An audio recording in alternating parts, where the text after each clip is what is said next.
todas as pessoas devem participar da ceia do Senhor, sem nenhum tipo de avaliação, de supervisão. Como você pensa a respeito disso? Já parou para pensar nessa situação? A ceia deve ser ofertada a todos.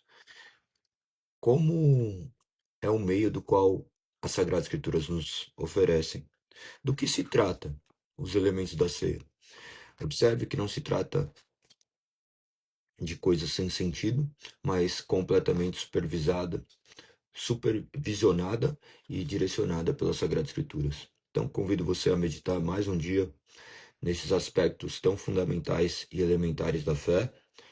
Nós estamos no capítulo de número 29 da Ceia do Senhor, na Confissão de Fé de Westminster, e nós também precisamos continuar a leitura das Sagradas Escrituras. Estamos terminando o último dos profetas maiores e amanhã, né, nós continuaremos então hoje do capítulo 7 ao 10 de Daniel. Espero que vocês estejam acompanhando, que o nosso Senhor Jesus Cristo esteja sempre nos direcionando, que por intermédio do Teu Santo Espírito nós possamos ser iluminados a crermos da maneira como foi estabelecido na Sua palavra, que todo engano, toda mentira seja afastada de nós, que Deus possa nos direcionar e nos conceder tamanha graça.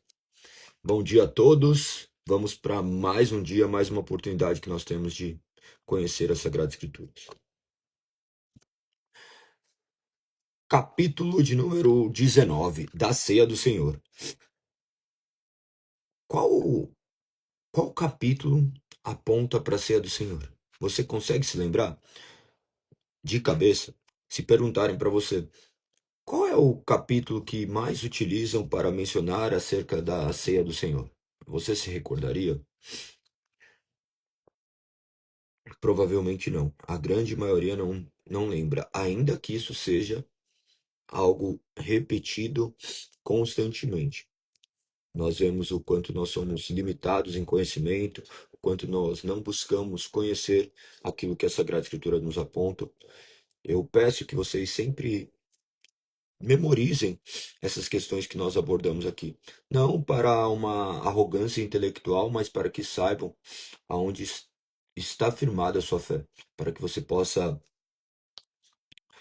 de certa forma, em determinados momentos, poder explicar acerca disso. Olha aí, a Mari. Mateus alguma coisa. Mateus também fala sobre a ceia, mas não é o texto que comumente utilizamos. Se for ver nos evangelhos, todos vão mencionar acerca da ceia, mas a ceia realizada por Jesus, a ceia realizada pelos apóstolos, está mais diretamente ligada a outro texto. Tá? 1 Coríntios capítulo 11, nós vamos ler daqui a pouco. Mas vamos aqui. Parabéns, Mari, por se colocar até mesmo nessa situação de vulnerabilidade. Porque se a pessoa fica em silêncio, ela pode, ao menos, não manifestar, né? E as pessoas imaginarem que sabe ou que não sabe. Mas é importante essas manifestações. Aos pouquinhos nós vamos crescendo em conhecimento.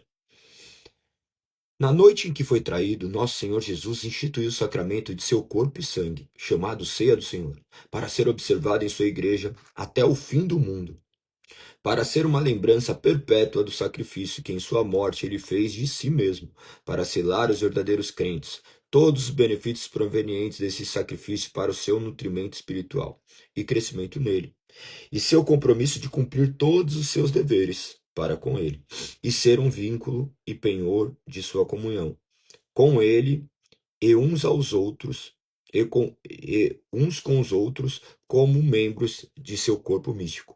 Aqui ele já deixa muito claro do que se trata.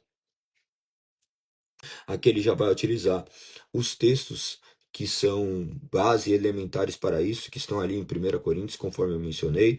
1 Coríntios capítulo 11, do verso 23 em diante, diz assim: Pois eu lhes transmiti aquilo que recebi do Senhor. Na noite que o Senhor Jesus foi traído, ele tomou o pão, agradeceu a Deus, partiu e disse: Este é meu corpo que é entregue por vocês. Façam isso em memória de mim.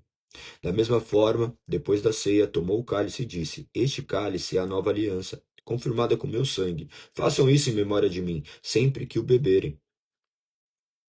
Porque cada vez que vocês comem deste pão e bebem desse cálice, anuncia a morte do Senhor até que ele venha.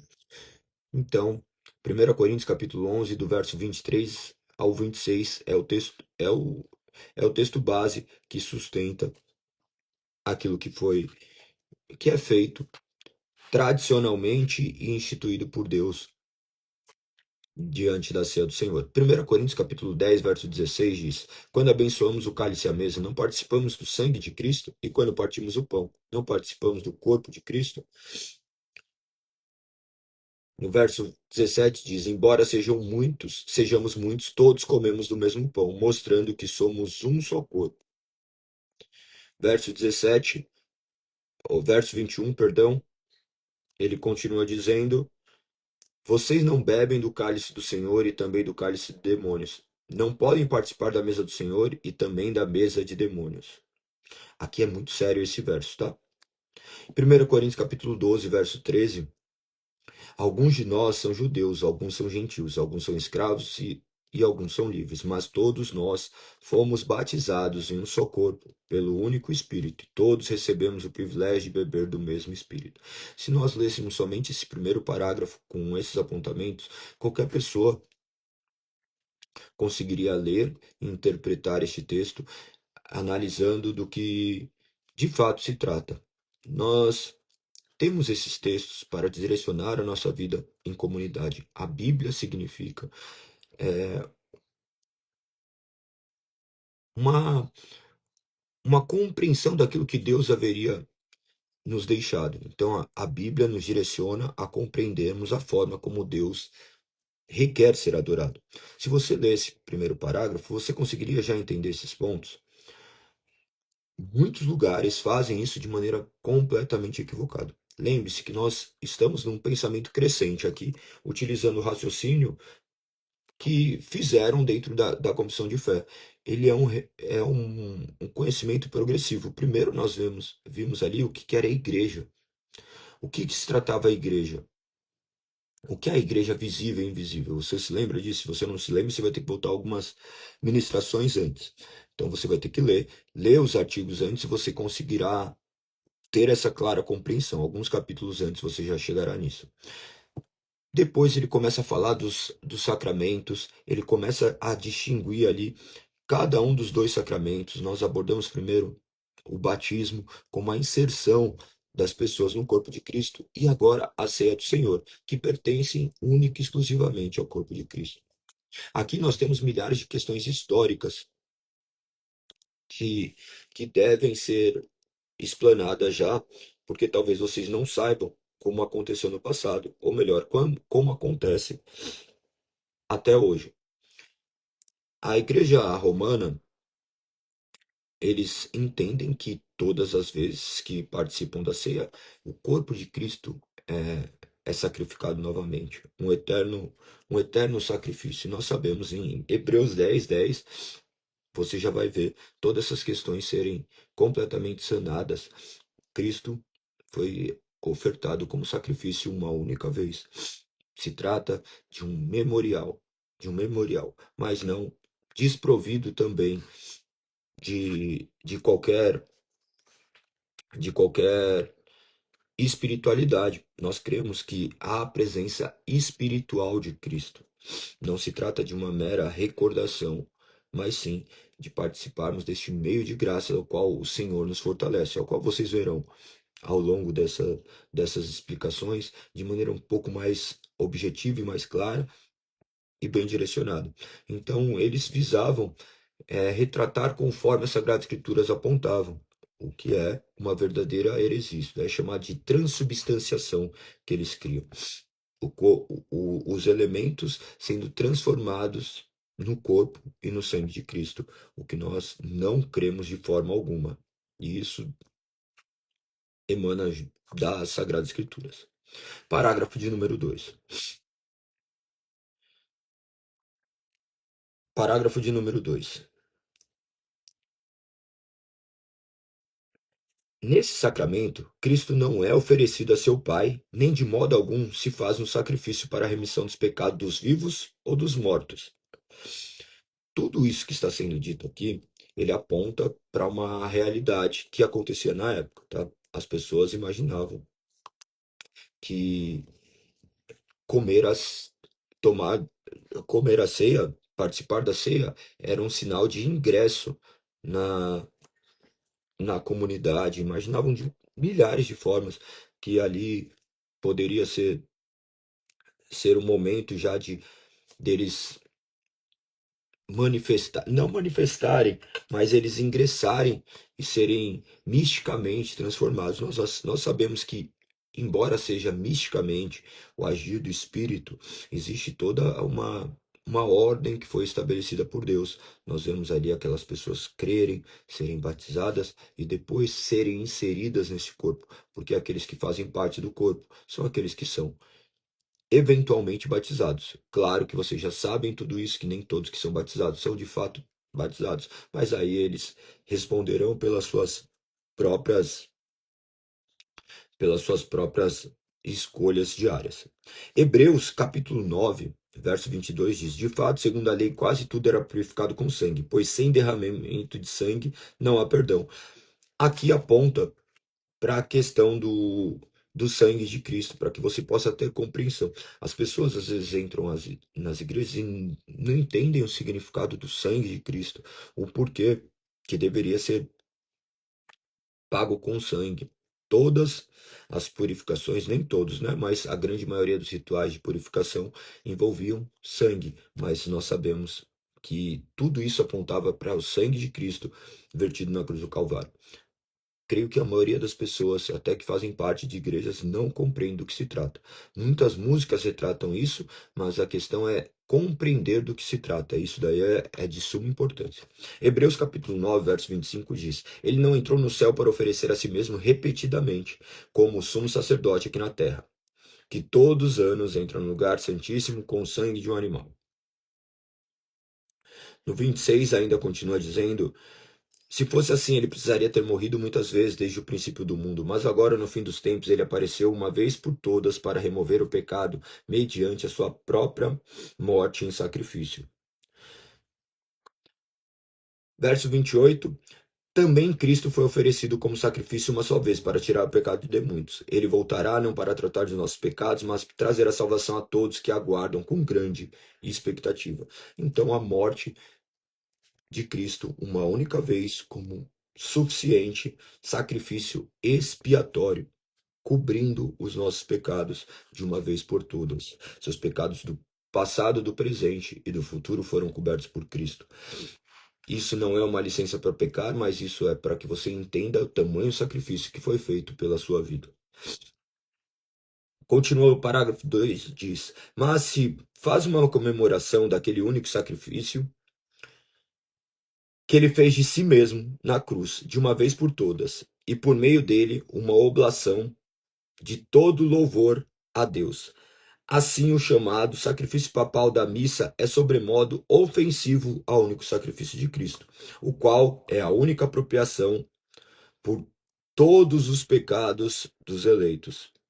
Então, nós vemos aqui mencionar aquela questão que eu disse, em Hebreus 10, verso 11, diz: O sacerdote se apresenta todos os dias para realizar os serviços sagrados e oferecer repetidamente os mesmos sacrifícios que nunca podem remover o pecado. Os sacerdotes apontavam para Cristo, deveriam apontar para Cristo, ou melhor, todos os sinais apontavam. A questão aqui com a Igreja Romana, nós vemos do que se trata, eu já acabei de falar para vocês do que se trata, desse sacrifício que é repetido, continua a ser repetido, mas a reforma protestante visava tirar a hegemonia desses sacerdotes. O que deve ser focado é em Cristo. Ali, o centro sempre será o Cristo. No culto, o centro é o Cristo. O, O ministro que está ali, o pastor, o reverendo, seja como você chama, ele não, ele não é nem um intermediário, ele é um facilitador, porque o intermediário entre Deus e o homem é Cristo. Então tudo deve apontar para Cristo, de sobremodo que Cristo seja o centro. Vocês entenderem que, claro, necessita ser um ministro ordenado para ofertar este sacramento, mas tudo isso de forma a uma não ocorrer uma banalização do que se trata e pessoas fazerem de maneira completamente ritualística. É muito válido haver essa distinção.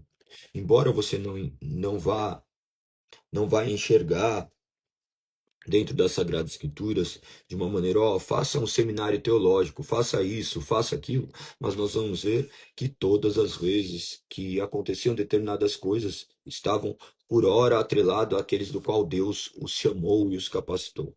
E nós cremos nessa capacitação dada por Deus mediante o reconhecimento do povo santo, mediante o reconhecimento daquelas pessoas que fazem parte, mediante o reconhecimento de outras pessoas também que fazem parte da igreja visível do Senhor, de outros ministros ordenados.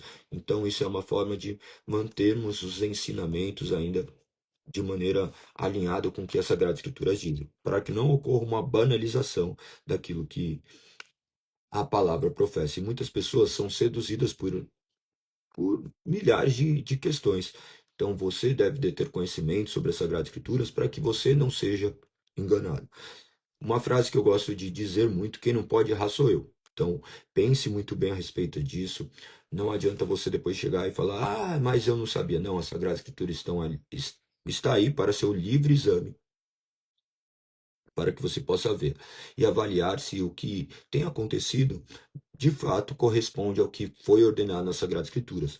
Não tome o que eu digo como verdade, não tome o que está escrito aqui como verdade. Busque nas Sagradas Escrituras.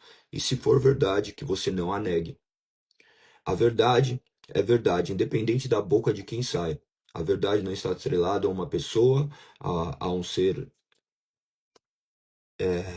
tomado como um ser especial, mas a verdade é uma palavra. A verdade encarnou, a verdade é Cristo Jesus, está reproduzida nas Sagradas Escrituras. Então leia com bastante atenção, tá? Parágrafo de número 3.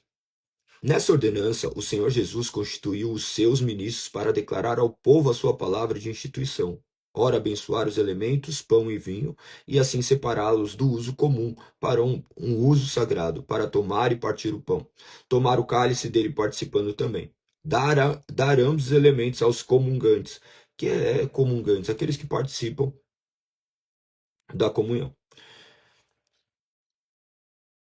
Daí continua dizendo, e tão somente aos que se acharem presentes na congregação.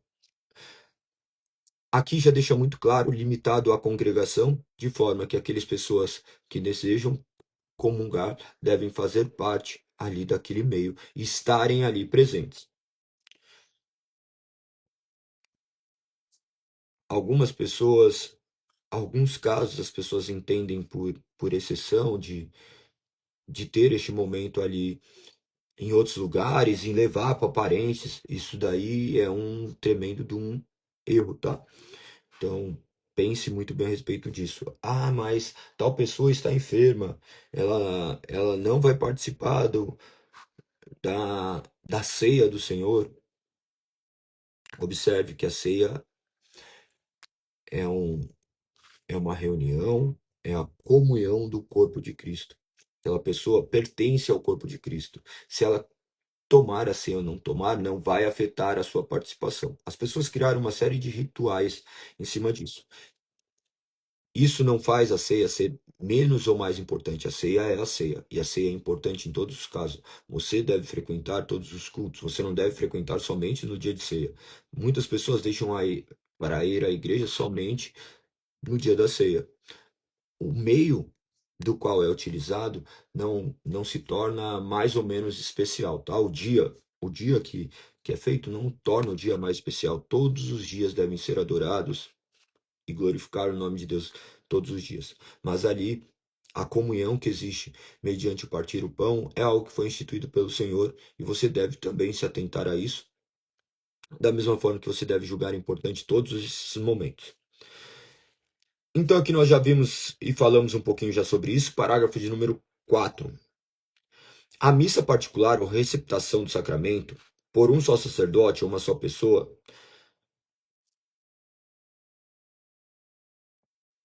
bem como a negação do cálice ao povo, a adoração dos elementos, a elevação ou procissão deles para serem adorados, é a sua conservação para qualquer uso religioso, são coisas contrárias à natureza desse sacramento e à instituição de Cristo. Aqui, depois você leia com bastante atenção e veja os versos, aqui ele está fazendo um claro contraponto contra o que era feito na época. Lembre-se que a grande maioria professava a fé romana, de forma que era essa unidade entre Estado e Igreja. Então, as pessoas foram educadas sem sequer saberem do que se tratava. Pense muito bem a respeito do que vocês fazem, como fazem e por que fazem. Não façam de qualquer forma.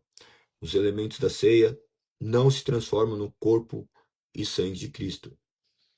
Não ocorre a transubstanciação, conforme talvez muitos ainda imaginam dessa forma, um pensamento que está atrelado à sua mente justamente por conta do catolicismo romano. Parágrafo de número 5 diz: os elementos exteriores desse sacramento, devidamente consagrados aos usos ordenados por Cristo, têm tal relação com Cristo crucificado, que em verdade, mas só sacramentalmente, são às vezes chamados pelos nomes das coisas que representam, a saber, como o corpo e o sangue de Cristo. Porém, em substância e natureza, conservam-se verdadeiramente e somente pão e vinho, como eram antes. Do que se trata? Mateus, capítulo 26, verso 26 em diante, diz: enquanto comiam, Jesus tomou o pão e abençoou. Em seguida, partiu em pedaços e deu aos discípulos, dizendo: tomem e comam, porque este é o meu corpo.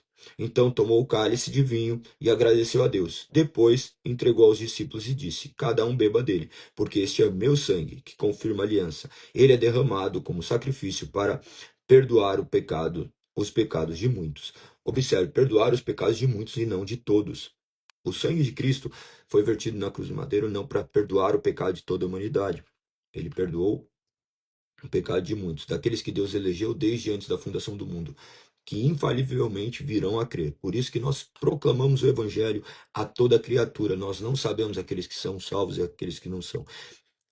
Nós proclamamos esse evangelho crendo que o Espírito Santo de Deus há de abrir esses corações, que tudo isso que nós estamos falando aqui visa a instrução do povo de Deus, para que eles não sejam ignorantes quanto àquilo que eles creem, para que eles possam compreender de maneira assertiva, para que eles possam instruir outras pessoas para que não vivam em erro.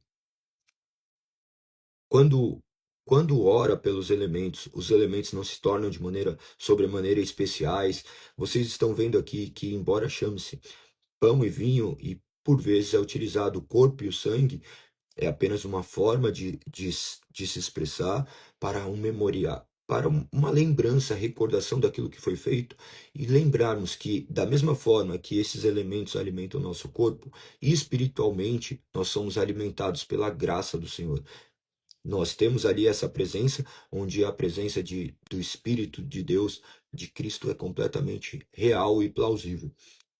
Contudo, estes elementos não são transformados em novos sacrifícios. Isso é um grande marco do qual foi instituído aqui, na verdade, pela soberana palavra, e aqui foi resgatado. Imagina que 16 séculos ainda prevaleciam esse engano. E há algum tempo também foi feito de maneira correta, tá? E depois, na igreja primitiva, ainda era feito de maneira correta, com a institucionalização da fé. Muitas coisas se perderam para que se tornasse atrativo, para que se tornasse místico. E nós não precisamos de nenhum misticismo, nós não precisamos de nenhuma fórmula mágica. Nós cremos que o evangelho pregado de maneira simples e genuína, com as Sagradas Escrituras tendo preponderância, nós cremos que o agir de Deus, mediante seu Santo Espírito, há de fazer com que todas as coisas caminhem para a honra e glória do nome dele. Parágrafo de número 6. A doutrina geralmente chamada de transubstanciação, que ensina a mudança da substância do pão e do vinho na substância do corpo e do sangue de Cristo, mediante a consagração por um sacerdote ou por qualquer outro meio, é contrária não só às Escrituras, mas também ao senso comum e à razão. Destrói a natureza do sacramento e tem sido a causa de muitas superstições, até de crassa idolatria. Esse parágrafo, então, já aponta para tudo aquilo que eu já disse, talvez de maneira muito mais clara e objetiva. Talvez essas palavras não sejam muito usuais, mas eu tento explicar para vocês de forma que vocês possam ter o conhecimento. Parágrafo de número 7. Os que comungam dignamente, participando exteriormente dos elementos visíveis desse sacramento, o que é os que comungam? Os que comem, os que fazem parte. Participando exteriormente dos elementos visíveis desse sacramento, também recebem intimamente pela fé a Cristo crucificado e todos os benefícios da sua morte, e dele se alimentam, não carnal ou corporalmente, mas real, verdadeira e espiritualmente, não estando o corpo e o sangue de Cristo, corporal ou carnalmente, nos elementos. Então aqui você já vê de maneira muito clara aquilo que eu expliquei. Pão e vinho, nem com eles ou sob eles, mas espiritual e realmente, presentes à fé dos crentes nessa ordenança, como estão os próprios elementos em relação aos seus sentidos corporais. Nós vemos então essa presença mais uma vez ser manifesta de maneira espiritual. 1 Coríntios capítulo 10, que nós já lemos, verso 16 diz assim: quando abençoamos o cálice à mesa, não participamos do sangue de Cristo, e quando partimos o pão, não participamos do corpo de Cristo. O último parágrafo, parágrafo de número 8, diz: ainda que os ignorantes e os ímpios recebam os elementos visíveis desse sacramento, não recebem a coisa por ele significada, mas pela sua indigna participação tornam-se réus do corpo e do sangue do Senhor, para a sua própria condenação. Portanto, eles são, como são indignos de gozar comunhão com o Senhor, são também indignos da sua mesa, e não podem, sem grande pecado contra Cristo, participar destes santos mistérios. Nem a ele ser admitido enquanto permanecerem neste estado. Vocês vão ver uma série de apontamentos aqui. 1 Coríntios capítulo 5, depois leiam com bastante atenção, onde ele é exortado. Um participante da igreja estava vivendo de maneira completamente equivocada, ele é retirado da igreja por conta daquilo que ele fazia, de forma que ele se tornaria privado de participar dessa comunhão, porque a comunhão é completamente santa, daqueles que dizem pertencer ao corpo de Cristo, e nós não sabemos quem são, nós não sabemos visivelmente, invisivelmente quem são, visivelmente nós imaginamos e supomos, mas sempre deve ser dada essa advertência, porque a pessoa que o faz indignamente, ele que colherá disso, e por amor a essas vidas nós proclamamos o que as Sagradas Escrituras dizem, por isso que nós as instruímos de forma que eles possam compreender do que se trata, e não simplesmente achar que nós estamos restringindo o corpo, os elementos como como uma forma de exclusivismo. Embora seja exclusivo para aqueles que nasceram de novo, ali nós estamos resguardando, porque ele pode, em dado momento, ocorrer a sua conversão, o seu batismo, e dessa forma ele ingressar à comunidade e fazer parte deste corpo. Então deve partir de um estado de consciência onde as pessoas serão instruídas, onde as pessoas deverão ter cada vez mais maturidade. Hoje nós vemos em alguns lugares as pessoas ao entrarem já pegarem até os elementos, sequer havendo uma avaliação mais criteriosa. Então, isso tudo é muito temerário por conta daquilo que as Sagradas Escrituras nos dizem. Segundo Tessalonicenses, capítulo 3, verso 6 diz: e agora, irmãos, nós lhe damos a seguinte ordem, em nome de nosso Senhor Jesus Cristo. Mantenham-se afastados de todos os irmãos que vivem ociosamente e não seguem a tradição que receberam de nós.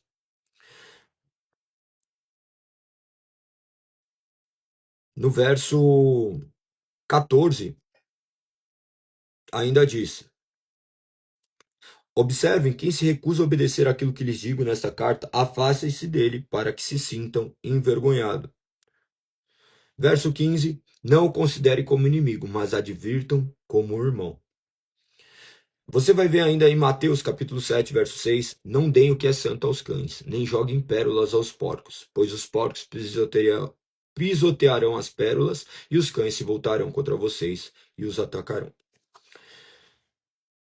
Dessa forma, nós terminamos mais um capítulo.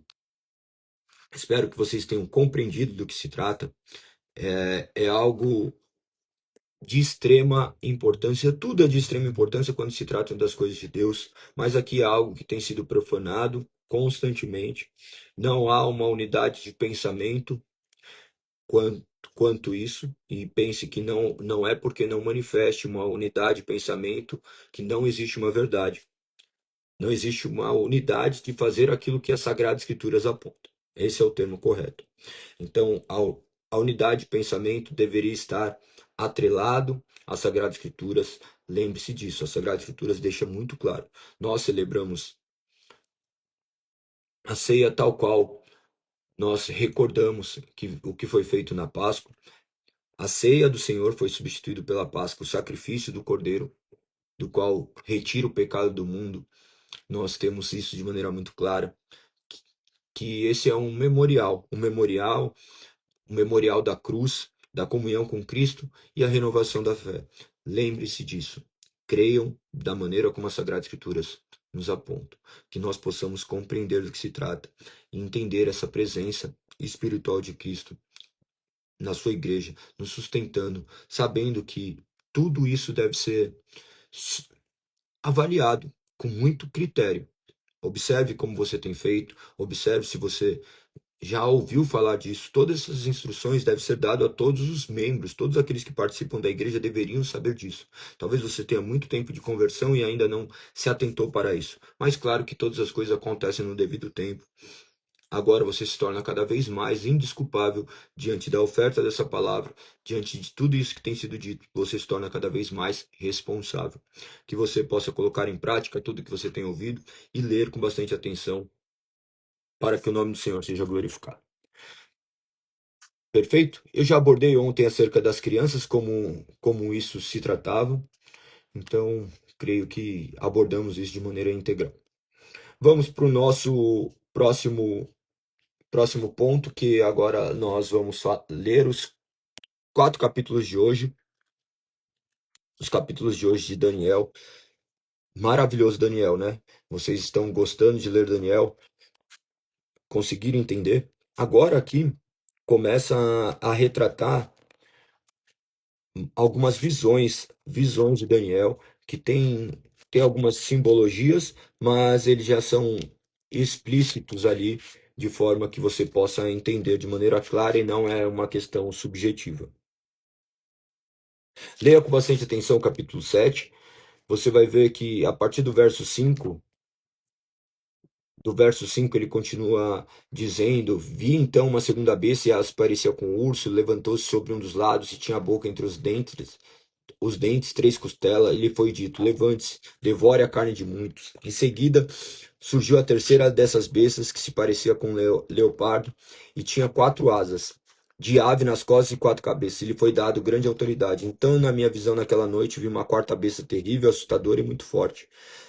Devorava, despedaçava suas vítimas com grandes dentes de ferro e esmagava o resto debaixo dos seus pés. Era diferente das outras 3 e tinha 10 chifres. Enquanto eu olhava para os chifres, de repente apareceu no meio deles outro chifre pequeno. 3 dos chifres maiores foram arrancados pela raiz para dar lugar a ele. Esse chifre pequeno tinha olhos como de homem e uma boca que falava com arrogância.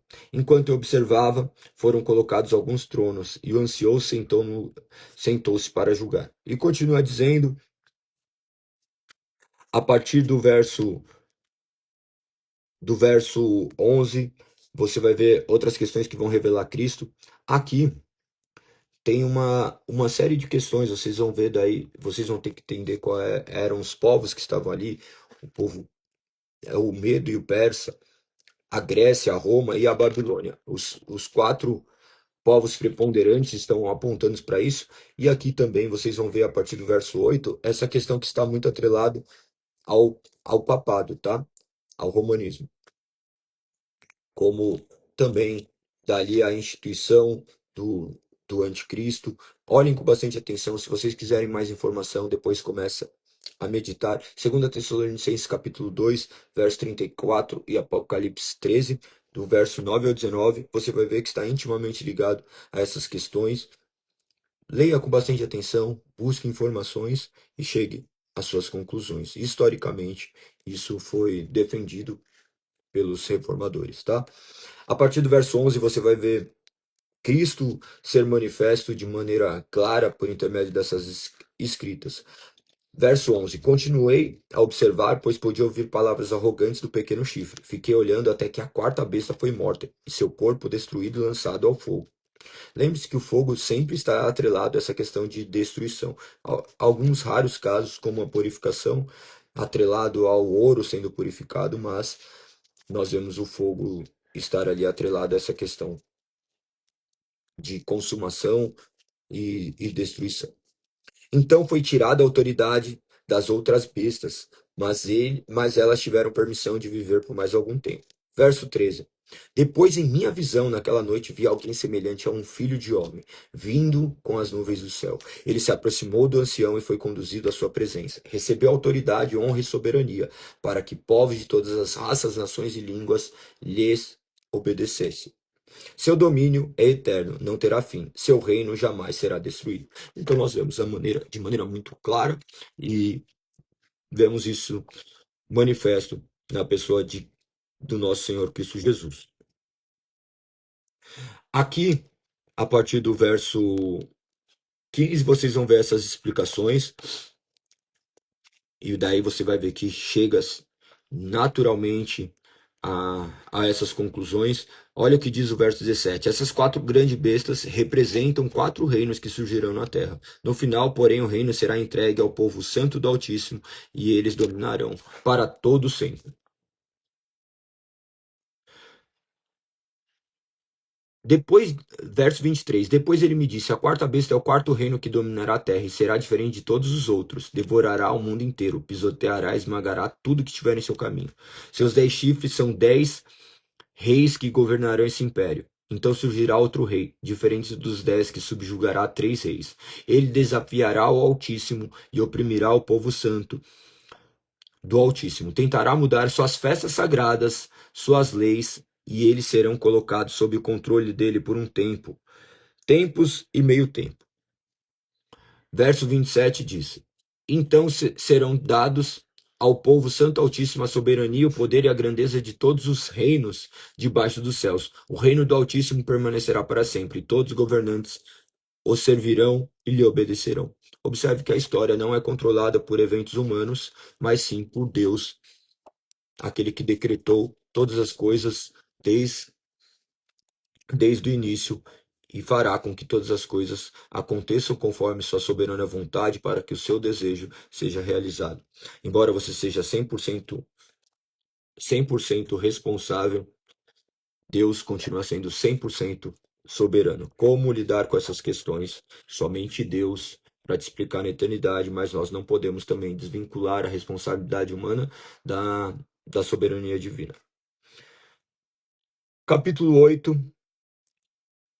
é muito interessante que vocês leiam e também observem a história. Aqui aconteceu essa revolta dos Macabeus. Não sei se você já ouviu falar sobre isso.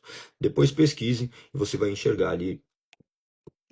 Meados do século 1775 aproximadamente, ocorre. Daí você vai ler isso daqui e busca essas informações. Quando você lê, tenta entender isso e você vai ver que aqui, mais uma vez, as Sagradas Escrituras apontam para algo séculos e séculos depois que viriam acontecer.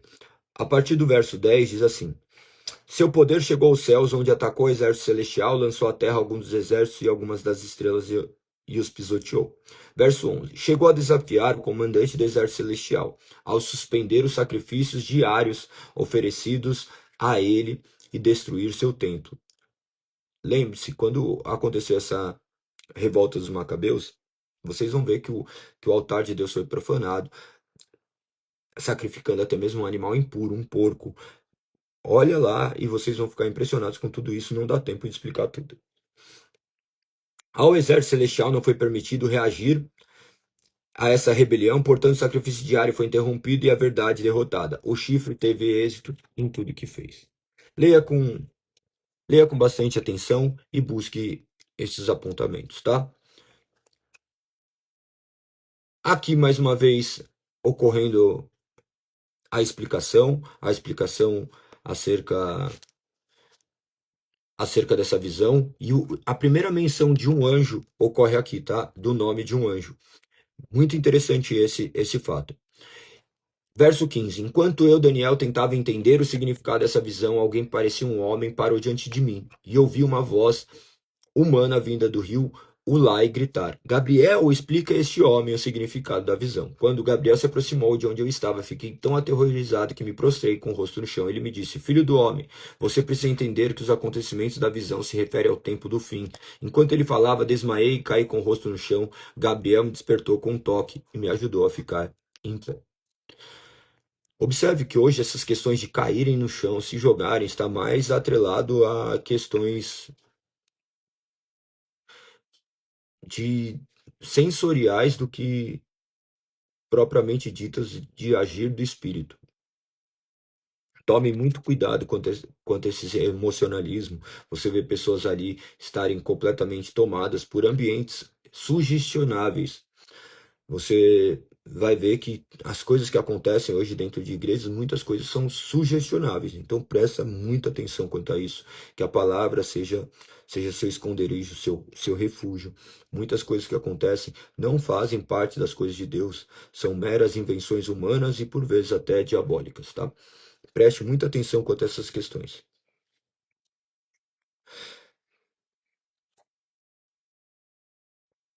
Continua dizendo a partir do verso 19: Então ele disse: Estou aqui para lhe contar o que acontecerá depois no tempo da ira, pois aquilo que você viu se refere ao fim dos tempos. O carneiro com 2 chifres representa os reis da Média e da Pérsia. O bode peludo representa o rei da Grécia. O grande chifre entre os olhos dele representa o Império Grego. Os 4 chifres proeminentes que aparecem no lugar do chifre grande mostram que o Império Grego se dividirá em 4 reinos, mas nenhum deles será tão grande quanto o primeiro. Aqui você vai ver a divisão do Império Grego do Alexandre o Grande, depois em 4 partes. Ali aproximadamente 300 e pouco. Leia com bastante atenção todas essas questões. Capítulo de número 9, a oração de Daniel é muito bom, é muito bela essa oração. Aqui nós já estamos em 536 depois de Cristo, tá? Daniel na cova dos leões, no capítulo 6, nós estávamos em 539. Aqui nós vamos já para 536, onde a Babilônia já tinha sido subjugada por Dário. Era o primeiro ano do reinado de Dário, o Medo, filho de Assuero, que se tornou o rei dos babilônios. Nesse primeiro ano, Daniel, ao estudar a palavra do Senhor revelada no profeta Jeremias, compreendi que Jerusalém deveria permanecer desolada por 70 anos. Eu mencionei já com vocês essas questões acerca do cativeiro, do tempo. Então, algumas pessoas vão entender que esse tempo é contado a partir daqui de 536, daí 70 anos depois, 606, quando foi o primeiro cativeiro babilônico. Isso daí é umas questões históricas, mas que apontam para a veracidade dessa palavra. É muito belo vocês entenderem isso. Alguns olham por essa questão da Babilônia, outros vão ver a questão do templo e outros ainda por uma questão um pouco mais profética. Mas são 3 visões bem claras que apontam para uma realidade clara das Sagradas Escrituras. Outro fato interessante nesse verso 2 é que Daniel, ao estudar a palavra do Senhor revelada ao profeta Jeremias, observe que eles estudavam a palavra do Senhor, ainda que ele fosse capacitado por Deus, ele recebia visões de Deus, ele não negava estudar. Hoje ninguém recebe visão, então trate de estudar, tá? Deus merece filhos inteligentes.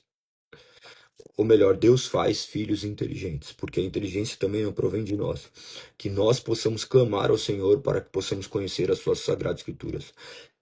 Uma menor parte da população que se diz cristã leram as Sagradas Escrituras. Eu sempre gosto de ressaltar isso para que, quem sabe, você fique incomodado e você faça parte desses cristãos que leem as Sagradas Escrituras, para que não envergonhemos o nome do Senhor. A grande maioria não leu. Se você parar e perguntar, talvez você também não tenha lido, e você perguntar para as outras pessoas, as pessoas vão falar que não leram. As pessoas, a grande maioria não leu. E se você apertar um pouquinho mais, eles vão confessar isso daí. Porque se fala assim, já leu a Sagrada Escritura? Você fala assim, li. Daí você fala assim, você leu inteira? Não, não li toda. Ou eu li uma parte, a outra eu já devo ter lido toda. Você não vai ver as pessoas falarem que leram de maneira organizada, lendo o Novo Testamento, o Antigo Testamento, compreenderam. Então, observe que muitas vezes nós paramos para discutir com pessoas que sequer leram as Sagradas Escrituras. Eles estão discutindo acerca de conceitos que eles supõem, que eles imaginam. Não compensa a gente ficar discutindo, nós temos firmes convicções que estão embasadas nas Sagradas Escrituras, nós temos documentos históricos que apontam para a realidade das Sagradas Escrituras, então não fique gastando seu tempo com discussões tolas, mas que você possa conhecer as Sagradas Escrituras para que o nome do Senhor seja glorificado. Imagine que aqui nós estamos vendo um homem de Deus, um homem que você não vai ver ser atribuído a ele nenhuma falha. Você não vê no livro de Daniel falhas como outros homens, e ainda assim ele estava ali meditando para compreender do que se dizia as palavras.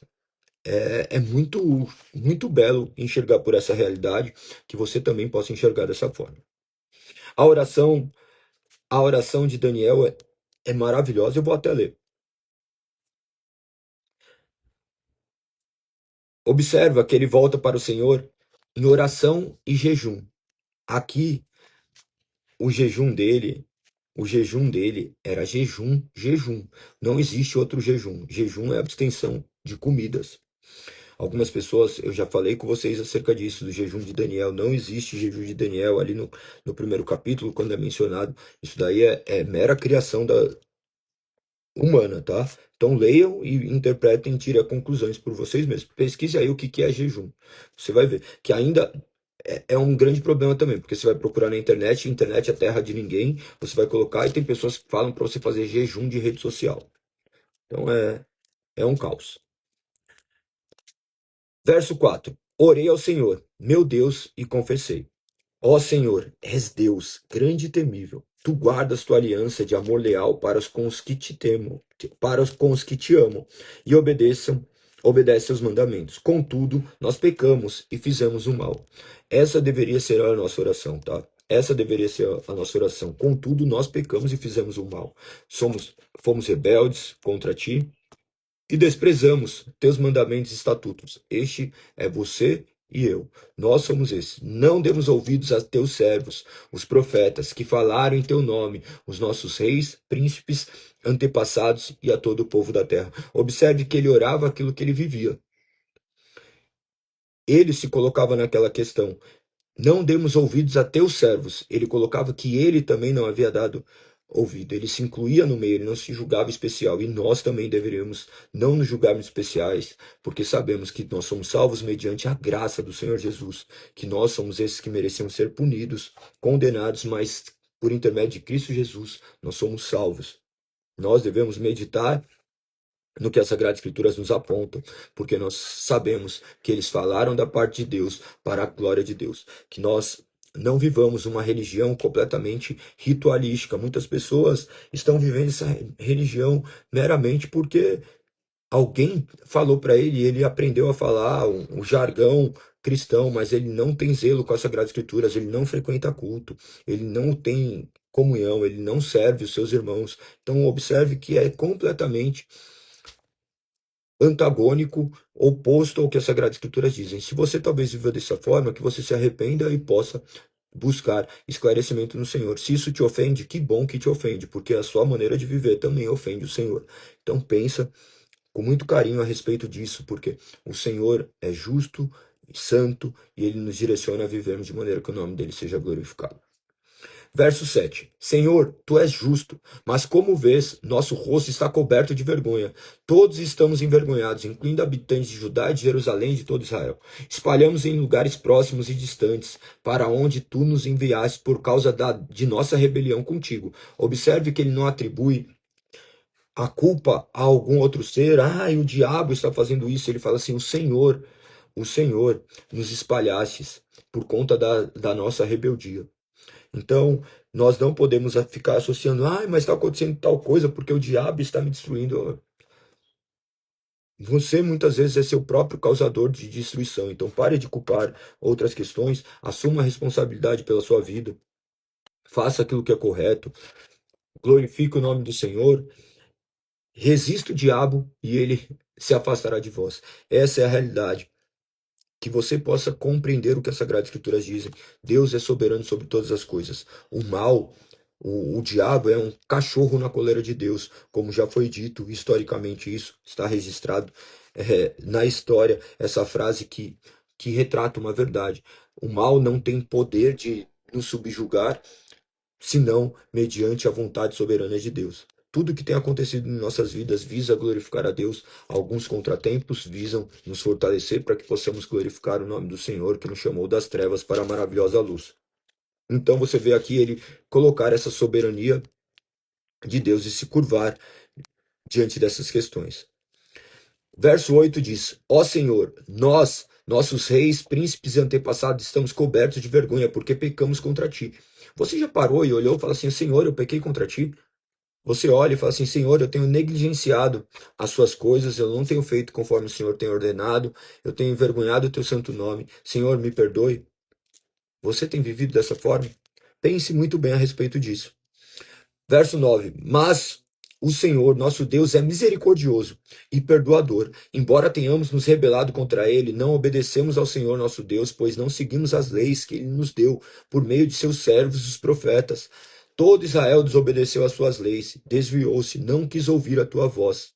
Por isso, agora, as maldições solenes e os juízos escritos na lei de Moisés, servo de Deus, foram derramados sobre nós por causa de nossos pecados. Observe que o que acontece não é porque Deus é mau, é por causa dos nossos pecados. Tudo que tem acontecido é por conta do pecado. Nós morremos de doenças, nós morremos de acidentes graves, nós morremos de milhares de coisas por conta do nosso pecado. Toda essa destruição não foi o plano original de Deus. O plano original de Deus era tudo bom, mas o mal é a ausência daquilo que é bom. Que Deus possa penetrar na sua vida e continuar a te direcionar para que você enxergue aquilo que é bom. Somente mediante o agir do Santo Espírito para que possamos compreender o que é verdadeiramente bom. Continua dizendo, verso 12: Tu cumpriste tua palavra e fizestes conosco e com nossos governantes exatamente como havia advertido. Nunca houve calamidade tão terrível quanto a que aconteceu em Jerusalém. Todas as maldições escritas contra nós na lei de Moisés se cumpriram, e no entanto não quisemos buscar a misericórdia do Senhor, nosso Deus. Não nos afastamos de nossos pecados, nem reconhecemos sua verdade.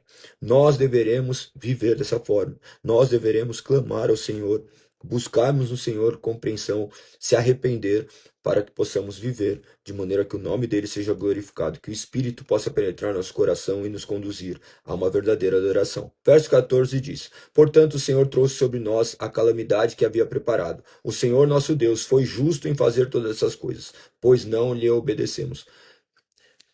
O Senhor nosso Deus foi justo em fazer todas essas coisas. Mais uma vez, pois não lhe obedecemos. Verso 15. Ó Senhor nosso Deus, tu trouxestes honra duradoura para o teu nome ao resgatar teu povo do Egito, com grande demonstração de poder. Mas nós pecamos e estamos cheios de maldade, de acordo com toda a tua justiça. O Senhor desvia a tua ira furiosa de Jerusalém, tua cidade, teu santo monte, como resultado de nossos pecados e dos pecados de nossos antepassados. Todas as nações vizinhas zombam de Jerusalém, de teu povo. Ó nosso Deus, ouve a oração de teu servo, ouve minha súplica. Por causa de ti mesmo, Senhor, volta a olhar com bondade para o teu santuário isolado. Observe que ele fala assim, por causa de tu mesmo, não por minha causa. Não adianta você orar ao Senhor, Senhor, olha como eu sou bom, olha o que eu faço, por que as coisas estão acontecendo comigo dessa forma? Fala assim, eu sou um miserável pecador, Eu sou terrível, Senhor, mas por conta da sua misericórdia, transforma a minha vida, transforma meu coração, regenera a minha alma, me direcione aos seus caminhos de luz, para que seu nome seja glorificado, único e exclusivamente por conta da tua bondade, da tua misericórdia. Não há nada de bom que eu possa lhe oferecer. Não há nada que eu possa fazer, Senhor. Tudo é mediante a graça, que o Senhor possa manifestar a sua misericórdia sobre a minha vida. Continua dizendo no verso 19: Ó Senhor, ouve, ó Senhor, perdoa, ó Senhor, atende-nos e age, por causa de ti mesmo, e não te demores, ó meu Deus, pois teu povo e tua cidade carregam teu nome. Aí vai continuar Gabriel trazendo mais uma mensagem a partir do verso 20. É muito interessante. Essas mensagens aqui, embora aparentam ser misteriosas, elas são bem claras. Você vai ver que esses anos se cumpriram. Historicamente, essas semanas que são representadas são representações de anos, e eles ocorreram de maneira completamente literal. Observe essas questões também. Se você tiver curiosidade, estude um pouquinho mais sobre isso. É algo também para ser demanda muito tempo, tá? Ontem eu estava mergulhando um pouco mais nisso, é maravilhoso conseguir enxergar essa realidade. Aqui ele vai manifestar esse terceiro ano do reinado de Ciro,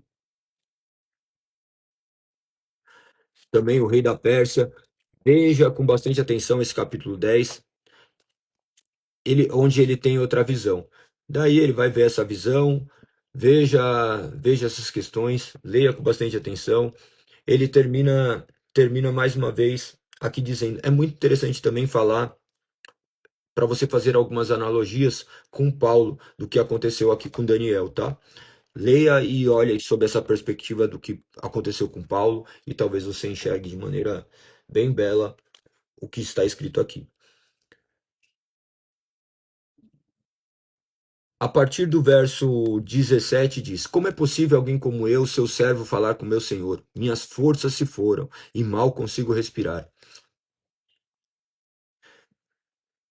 Aqui, ele está falando com Miguel, tá? Com o anjo Miguel. É muito interessante essas questões também, leiam com bastante atenção. Verso 18 diz: Então aquele que se parecia com um homem tocou em mim novamente e senti minhas forças voltarem. Não tenha medo, disse ele, pois você é muito precioso para Deus. Que a paz esteja com você. Tenha ânimo e seja forte. Mais uma vez, dizendo tal qual foi dito a Josué: seja forte, corajoso, tenha ânimo, seja forte. Enquanto ele falava, logo me senti mais forte e disse: Fale, meu Senhor, pois me fortaleceu. Então ele disse: Você sabe por que eu vim. Em breve terei de voltar para lutar contra o príncipe do reino da Pérsia. E depois disso virá o príncipe do reino da Grécia. Mas agora lhe direi o que está escrito no livro da verdade. Ninguém me ajuda na luta contra esses príncipes, exceto Miguel, o príncipe de vocês. Aqui tem algumas questões também obscuras que não vale entrar nessas questões, mas que também existem discussões históricas quanto a isso, mas que possamos nos ater ao nosso Senhor e Salvador, Cristo Jesus, que nos resgatou do poder do pecado. Que o nome do Senhor seja louvado. Espero que eu possa ter explicar de maneira que vocês possam entender. Leiam esses 4 capítulos de maneira que o Espírito possa iluminá-los para que vocês creiam de maneira correta. Lembrando que hoje nós cultuaremos ao Senhor às 20 horas na Avenida dos Bandeirantes, 1440, ou entrada pela rua Breja Alegre 138. Perfeito? 8 horas começa, chegue um pouquinho antes. Que o nome do Senhor seja louvado, engrandecido. Não se esqueça de comentar e compartilhar. Amanhã estaremos aqui mais um dia para a honra e glória do Senhor. Nós abordaremos capítulo 11 e 12 de Daniel e depois Oséias 1 e 2. Oséias, que é fantástico também. Que vocês possam ler e crescer em conhecimento do Senhor. Um beijo no coração, tamo junto. Fui. Até amanhã ou até hoje à noite. Amanhã, 5h59, para a honra e glória do Senhor.